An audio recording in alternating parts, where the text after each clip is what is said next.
Hello guys, আসসালামু আলাইকুম। এখন আমরা আসছি জিরাফ দেখতে। তো দেখো গাইস, এখানে জিরাফ একটা মাশাআল্লাহ গাইস, গলাটা কত বড়। তো দেখো একজন খাবার দেবে, এই যে ওই পাশে জিরাফ গুলো। তো এই যে ওইখানে একটা বাচ্চা আছে, মানে একটা জিরাফের বাচ্চা লাগে 465 দিন, মানে গর্ভবতী হওয়ার জন্য। বুঝছো গাইস? ওইদিকে একটা বাচ্চা তো জিরাফ গাইস ছিল। দেখো এখানে খাবার দিবে। ওইদিকে একটা বাচ্চা জিরাফ ছিল। এখন দেখো আমি আমার আমার আমরা আসছি এবার জিরাফ দেখতে।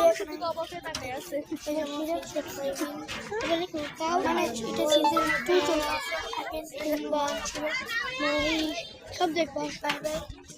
কি ভাইয়া, গরু ছাগল দুম্বা মহিষ এগুলা সামনে আছে না, আরেকটি ভিডিও দেবো। ওকে।